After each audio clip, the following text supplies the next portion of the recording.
بسم اللہ الرحمن الرحیم۔ السلام علیکم، میں ہوں گلفام چودھری۔ آپ دیکھ رہے ہیں میرا فیس بک پیج اور یوٹیوب چینل۔ پاکستان کی سیاست میں اہم ترین ڈیولپمنٹس ہو رہی ہیں اور مسلسل ڈیولپمنٹ متوقع ہیں۔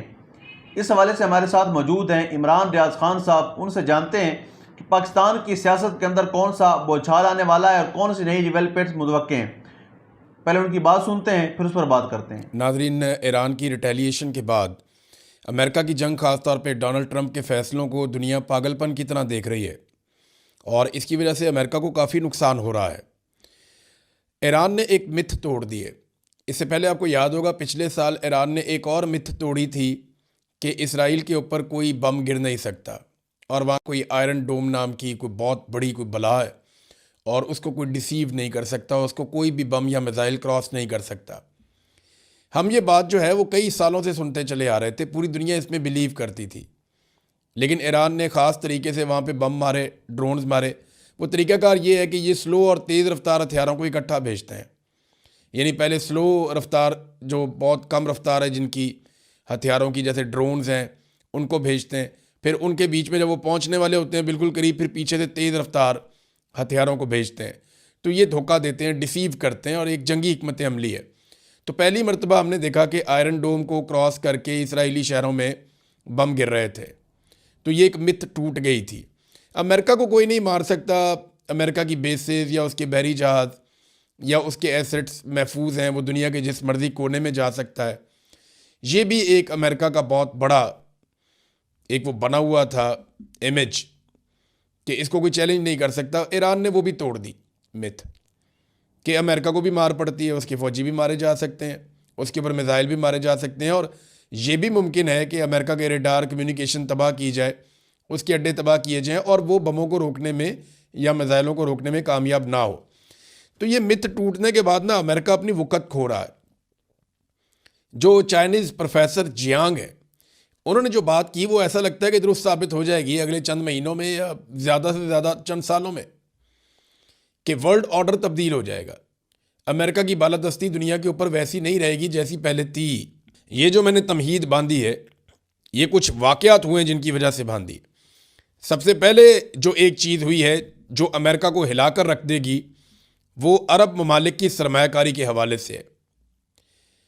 برطانوی اور امریکی اخبارات اس کو لکھ رہے ہیں، زیادہ تر امریکی اخبارات نے اس کے اوپر تحقیقات کی ہیں۔ فائنینشل ٹائم کی رپورٹ ہے، وہ یہ کہتے ہیں کہ جو عرب ممالک نے سرمایہ کاری کی ہے امریکہ میں اور جو معاہدے کر رکھے ہیں امریکی کمپنیوں کے ساتھ، اور اس کے لیے ڈونلڈ ٹرمپ نے بڑا کام کیا تھا۔ ڈونلڈ ٹرمپ نے امریکہ کا صدر بننے کے بعد سب سے پہلے مڈل ایسٹ کا ایک دورہ کیا تھا۔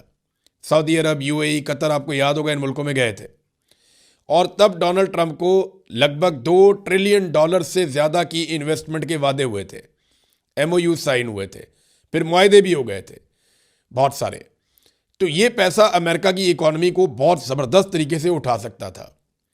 اب عرب ممالک کا پیسہ امریکہ میں انویسٹ ہو جائے تو یہ تو امریکہ کو بہت فائدہ ہے، لیکن اس وقت جو رپورٹ آئی ہے وہ یہ کہہ رہی ہے کہ 4 عرب ممالک میں سے 3 ایسے ہیں جو بہت سارے معاہدے امریکہ کے ساتھ معطل کرنے جا رہے ہیں اس جنگ کے نتیجے میں۔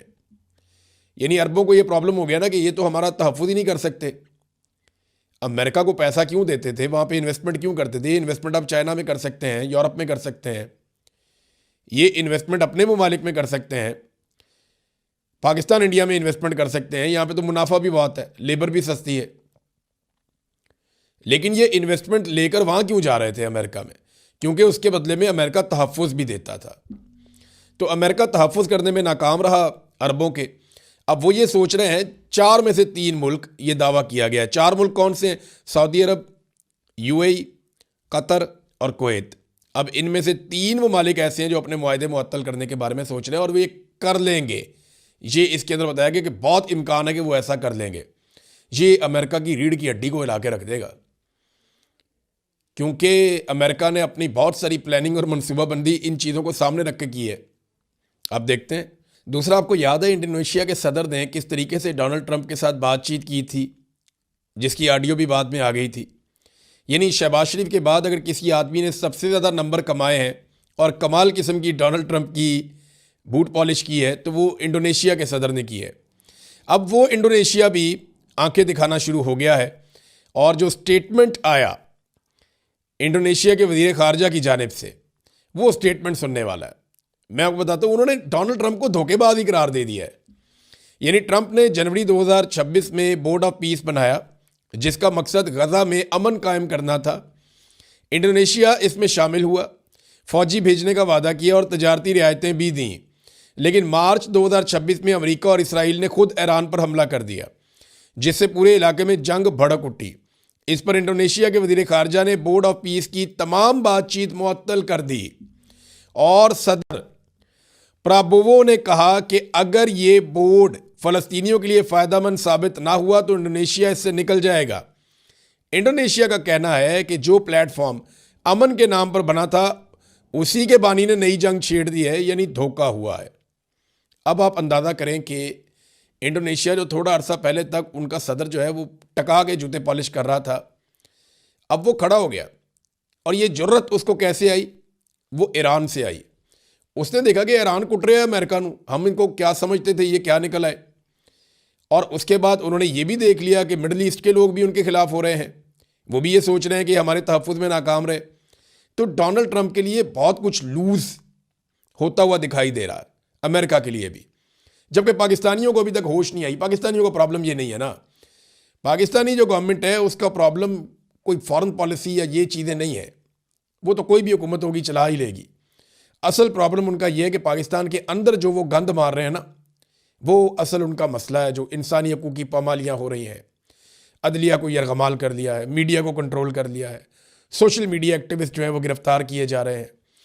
تو جو پاکستان کے اندر خواتین کے ساتھ ظلم اور بربریت جبری گمشدگیاں ہو رہی ہیں, سیاسی مخالفین کے ساتھ جو کیا جا رہا ہے, اور پاکستان کی فوجی عدالتیں بنا کے سزائیں دے رہی ہے, اور جو پاکستان کی ملٹری اسٹیبلشمنٹ نے کنٹرول کیا, یہ چیزیں پاکستان کے اندر جو ہے اس کنٹرول کو قائم رکھنے کے لیے اور سب سے بڑے مخالف عمران خان کو دبانے کے لیے پاکستان سارا کچھ کر رہا ہے. جو موجودہ رجیم ہے اس کا کوئی اصولوں کے ساتھ تعلق نہیں ہے, پاکستان کے فائدے نقصان کی بات نہیں ہے. پاکستان کے اندر جو مسلط ٹولہ ہے وہ اپنے مفاد کے لیے ساری پالیسی بنا رہا ہے. ایک اور چیز, یہ تو ہو گیا انڈونیشیا, پاکستان کو تو ہوش آنی نہیں ہے.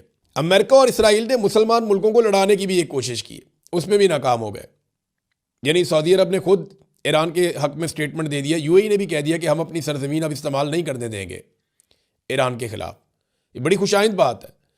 جن ممالک کو, یعنی ترکی کو, آذربائیجان کو, عراق کو, یو اے ای کو, قطر کو, سعودی عرب کو, ان تمام ممالک کو ملا کر ایران سے لڑانے کی کوشش کی گئی, لیکن کامیابی نہیں ہوئی, نہ امریکہ کو نہ اسرائیل کو.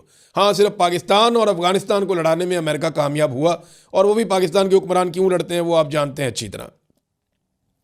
پیوٹن نے ایک سٹیٹمنٹ دیا ڈونلڈ ٹرمپ کے بارے میں اور امریکہ کے بارے میں, اور دیکھیں حالات ایسے پیدا ہو گئے ہیں کہ امریکہ اکیلا ہوتا چلا جا رہا ہے. میں بتاتا ہوں کیسے. پیوٹن نے کہا کہ امریکہ نے کس خوشی میں عراق, شام اور لیبیا پر حملہ کیا. سیکورٹی کونسل کی پابندیاں امریکہ پر کیوں لاگو نہیں ہوئیں؟